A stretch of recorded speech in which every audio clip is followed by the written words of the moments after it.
Well, I am so excited for this panel. I started thinking about this idea, I don't know, almost a year ago. And so I want to thank Jen and Deanne and Michael for agreeing to sit here today and come together and to talk about what really matters, which is employee well-being. And we have the opportunity to gain the knowledge from these amazing thought leaders. And collectively, perhaps we can come up with some interesting solutions or innovative solutions to some of the most challenging problems that we face at work today. As we all know here, we have faced a bit of challenges in the last couple of years, and work has completely changed, and then come back the way it was, and then forward, and then backwards, and new work, old work, whatever, smart work, etc. And I want to start with asking each one of you, and I'll begin with Jen, what does well-being at work mean, and how has that definition changed in the last couple of years? What is well-being at work? Yeah, I think that's a question we could spend the entire panel on, Karen, but I will try to summarize it. I think legacy well-being at work was the unique few that could find this balance between life and work, and then somehow they were well, but none of us could actually really find that. To now this recognition that work is actually a determinant of our well-being, and how we feel about the work that we do plays a big role in our well-being. I think other things are the shift from well-being as something that is the responsibility solely of the individual, it happens outside of work, to now it's a shared responsibility, and organizations play a role in creating the right environment where people can thrive.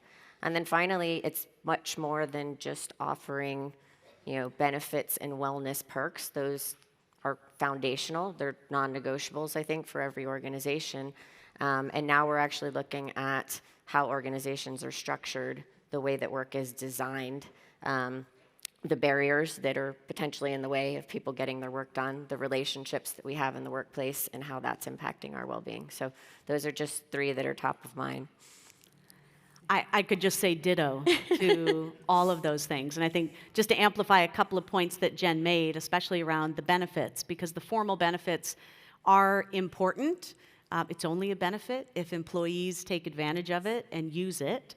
And one thing that we've really been focused on at PwC is giving language around the holistic nature of well-being. So yes, it's about the physical, but it's also about the emotional, the mental, the spiritual, the financial, and of course, the social, the connection piece of things. So I love what you said about well-being can be a deeply personal thing and very individual, but we take a teams-based view of it and really create shared accountability and shared commitment for individual well-being, but also the collective health of our teams. Excellent. Okay, how do I follow that? What's been left? Yeah. So I'm going to say there's three phases I've seen from where I sit about what well-being at work is. So the first was the pre-COVID, where it was that tension of work-life balance. And that, to me, has always been something I've been uncomfortable with because it implies that those things are separate.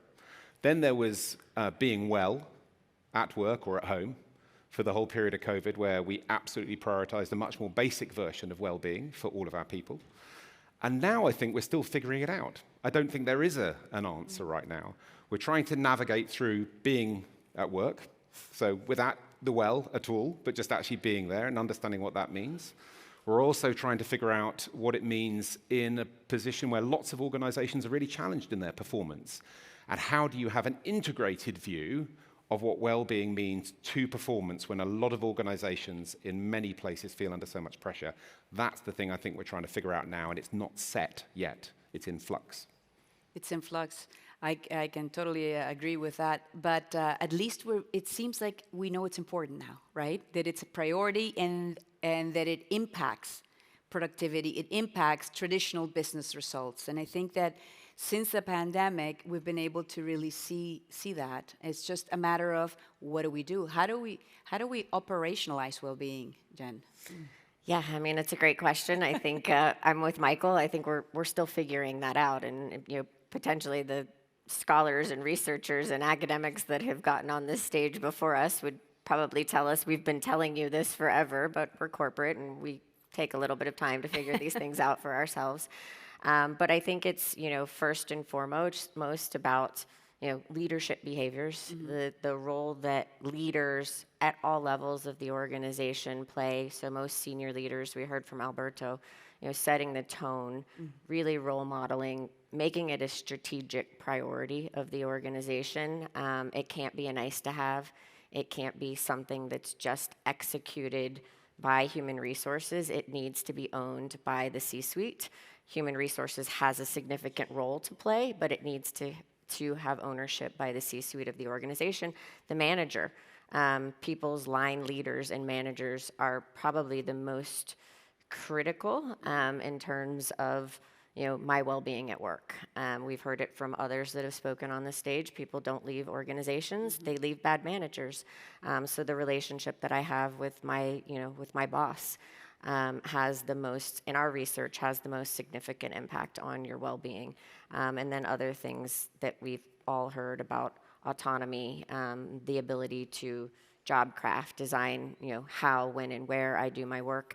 I think we're all seeing kind of the shifts, especially in, in the office, out of office, those that work in an office or go to work in the office. Obviously, there's roles that don't have that choice, but those things are determinants of people's well-being. So I think that there's a recognition that every aspect of the employee experience is either a negative or a positive to someone's well-being. And that's not to say that we're going to reach some panacea, that everything that you do at work is going to make you feel well. It is still work, and it always will be. But can we swing the pendulum far enough to how we feel about our work day in, day out is enhancing our well-being, or is, providing a positive outcome to our well-being? And I don't know that there's easy answers to that. I think Richard Lehrer said, if you treasure it, measure it. And I think that we need to come up with some real significant measures for these things. And I think that that's bubbling up. There's some good models out there. I don't think there's a perfect model for that yet. Maybe you guys have a perfect model that you can share with me. Or maybe we can come up with one together. By the end of the session, we will have there a you perfect go. model. I think there's some five bright tips, minds five in here. tips for fixing the workplace. But figuring out how to really measure these things and hold ourselves accountable to them. Great answer. Thank you so much. And I love what you're saying, because it elevates the awareness that it is challenging, but so worthwhile. So we have to break through the challenge, because it's interesting that we face so many different work problems as far as logistics or finance, or how to take over a company, or how to integrate a company, or how to do these different things.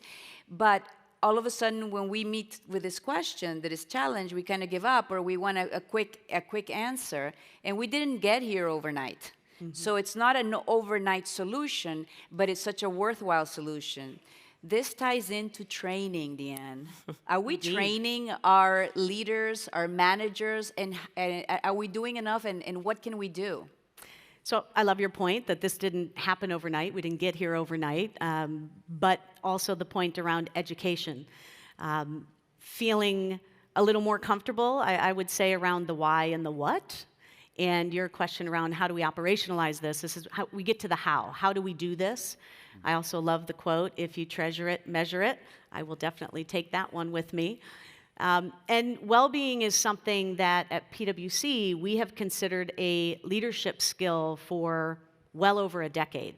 And so we have been teaching to it. We've been providing trainings. We've been integrating it into our performance management.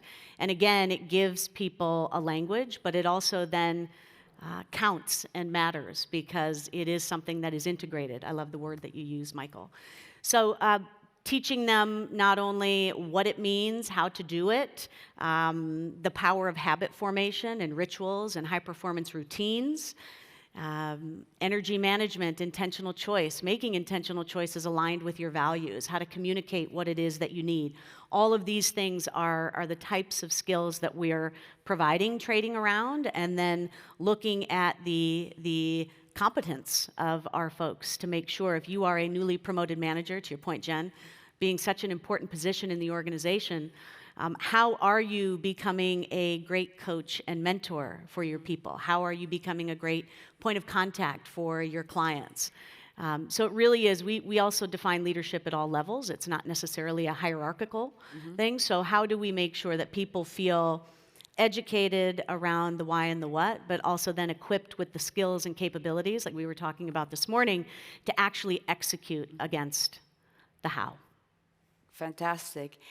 Dan, that makes me think about time. And we were talking about this morning. Yes. How do you, and this question is for you, Michael, how do you make the time to train or to take advantage of these wonderful insights and benefits and education if you are in a peak performance period, or you're facing these challenges? And so I think that most people can say that well-being training is worthwhile and important, and they can see the benefits. But what happens when you have these deadlines, and how can you best manage yourself also to take advantage of these in peak performance? And what is peak performance? Yeah, this is an incredibly important point, because people don't need to be told, for example, you need to sleep more. They know that, right? And what we don't do enough is really think about the real context that people face. In the sort of organizations we all work in, we work with people who are very comfortable working extremely long hours and really intensely. And so you're not having to push them to do that. They're turning up kind of loaded to perform. And you ask the question, what do I mean by peak performance?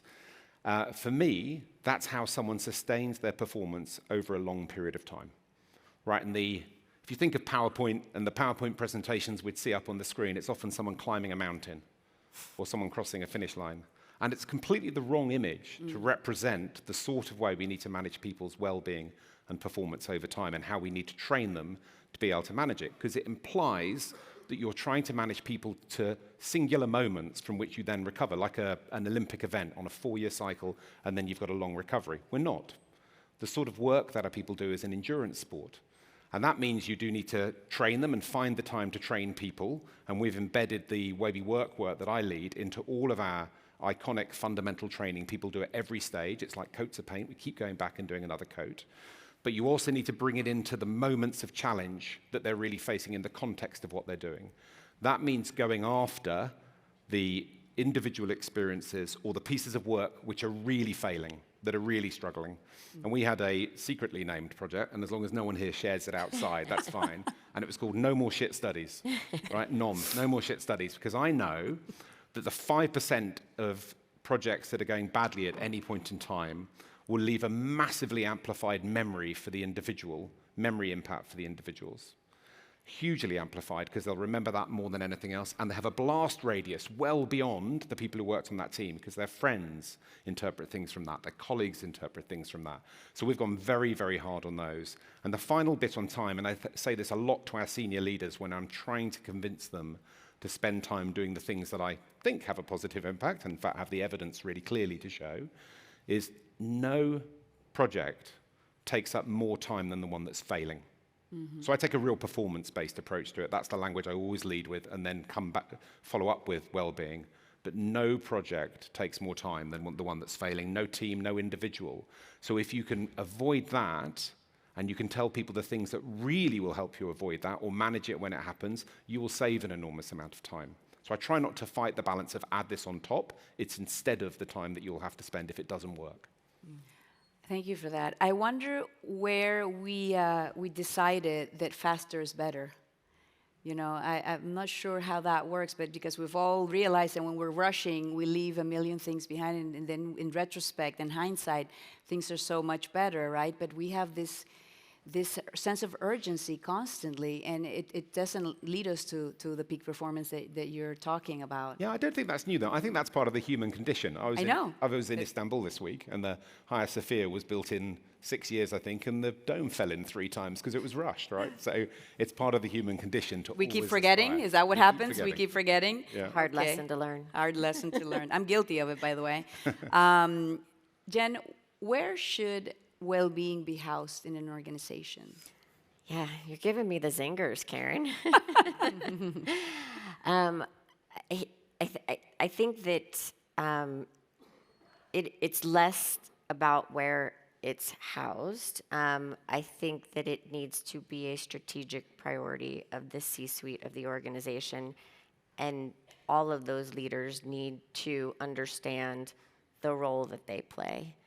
But I think that the people that are responsible for leading it need to sit in a seat that has access and has influence and has sponsorship, so that those things that are of strategic importance actually get done, and they don't have to, you don't have to fight to get them done. I think what is equally important is, that well-being becomes a must-have, not a nice-to-have, and the things that are associated with that aren't looked at as, okay, well, economic times are good, so we'll focus on it. Economic times maybe aren't so good, so we're going to pull that back a little bit, because that is felt directly by the workforce, especially now. And so I think that perhaps it's less about where it sits structurally and the ability to impact and influence, but I do think that it's critically important, and the C-suite at Deloitte certainly takes this very seriously, and the ownership of it. There's a role that each individual plays in owning the well-being of the organization and what that looks like. Absolutely. And it's so important that it's not caught, especially in hard times, because that's when we most need it. I mean, when things are going well, it's fantastic to build resilience and to be prepared and to optimize and maybe have time for planning, for well-being, right? And to integrate it into our lives. But when things aren't going well, that's when we really need, or when we're facing external challenges, whichever ones those may be, that we are able then to really kick in that support and focus on employees' well-being. I think that's so incredibly important. How about your take on that, Deanne? Yeah. Your take of where should we house, or what's your take on where well-being should be placed within an organization, how important it is, and how much teeth should it have? A lot of teeth. And I would agree with what Jen said. Maybe it's less about that dotted line or direct line on the org chart, as long as you have the sponsorship, the tone at the top, and then the accountability as well as the integration. So for us, it is threaded into our, what we call our new equation strategy, which is our business strategy, our growth strategy. It's firmly a part of our My Plus people strategy. It is one of the 4 pillars there. So we very specifically and intentionally place well-being front and center in the conversation, along with many other important things in the conversation. But our CEO will actively talk about leading with heart. And so I personally find that very inspiring. So I sit in our talent strategy, COE, our Center of Excellence. I report up through our Chief People Officer. So that's just to give you an example of where it actually sits at PwC. And again, having the sponsorship and buy-in, and when it is integrated as part of an enabler of the business strategy, it does become something much harder to cut if times are tough, because it is threaded through and just embedded within, versus a standalone separate component part that might be easier to chip away. It's not programmatic. Right. Michael, how do you make well-being strategic? And not only for your colleagues, but even for your clients, because if you're having long meetings and weekend meetings, etc., your clients, employees also have to be part of that. So how do we implement well-being as part of the business strategy of the work that we perform? Yeah, so actually I was going to say that you don't make it strategic is the first thing. 'Cause if you take it as read, which I know is a sweeping statement, but take it as read that it should be part of your strategy, or is part of your strategy as an organization that wants to perform well and attract and retain exceptional talent. The question is not how you make it strategic, it's how you make it practical.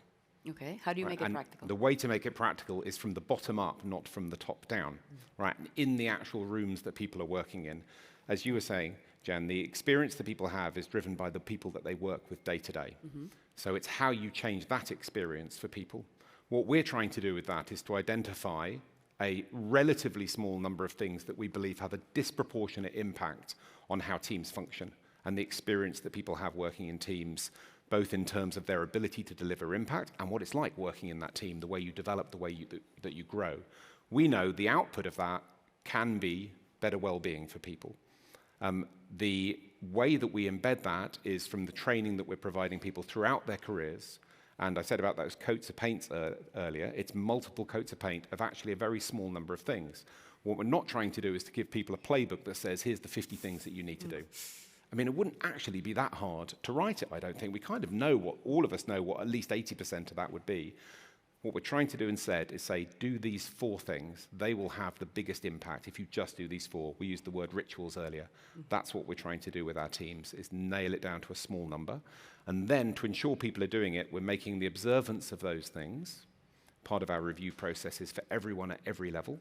And we're putting a lot of data gathering around it as well. So we've got, we're gathering data from about 4,500 teams every week. 20,000 teams over the course of a year to really see that these are the right 4 things. Who's doing it, first of all, and are these the right 4 things? And we'll keep refining what that way we work scaffold is that will ultimately, we hope, lead to performance and well-being for our people and the clients that they're partnering with. And what are the 4 things? Do you know, it's almost embarrassing how simple they are.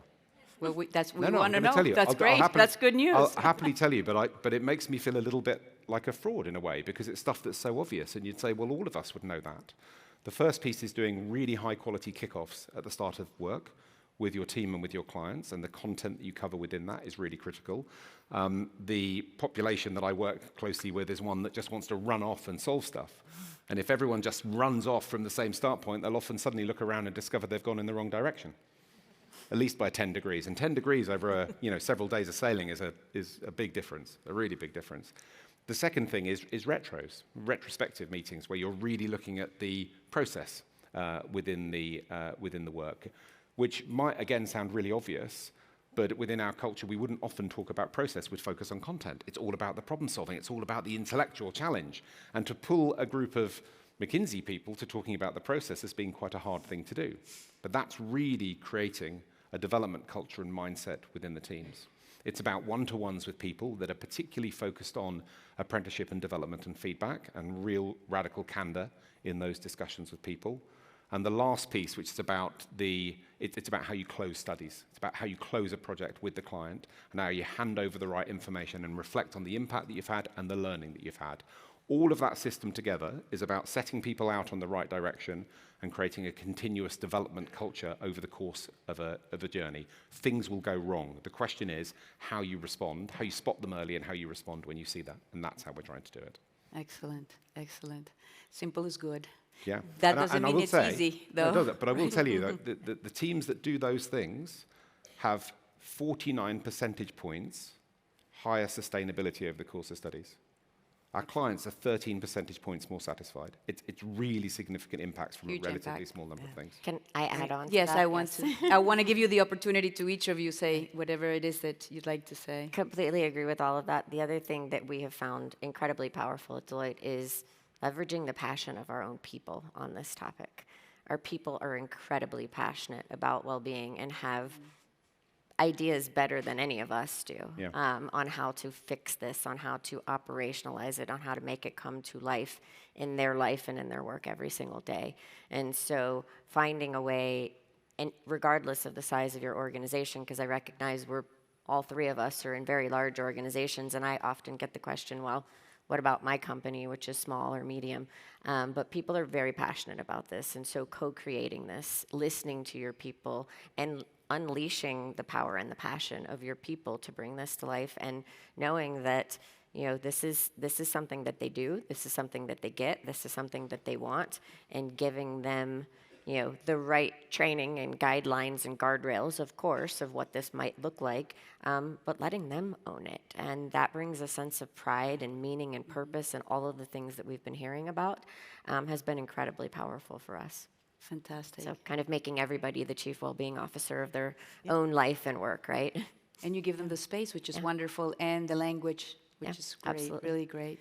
Well, what came to mind for me listening to both of you talk was a previous speaker who talked about the talent is evenly distributed, but opportunity is not. So giving our people the opportunity to have a voice and be able to share what's on their mind in a very safe, brave, way, and then we actually have to listen to it because they are very in tune with this is what will work day to day in my lived experience with my teams, with my clients.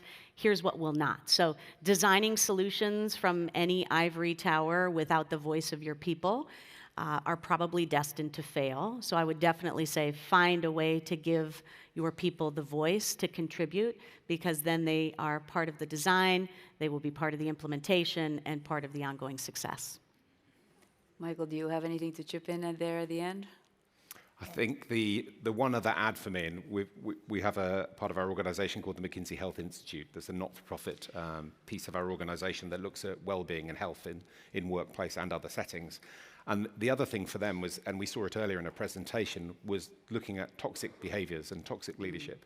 And I passionately believe in going after, with a vengeance, that small number of people who really cast a long shadow, because they have a disproportionate impact and they perpetuate ways of working that are so negative. And any one impacts 5 or 10 other people who will model some of their behavior on that.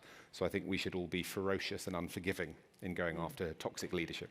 I couldn't agree with you we more. clap? Thank you so much. Yeah. Again, thank you to our lovely participants here. Jen, Deanne, and Michael, thank you so much for helping us see a new vision and an evolving vision of what work can look like and how we can feel well at work. Thank you so much. I'm honored that you joined me here today. Thank you. Thank you. Thank you. Thank you.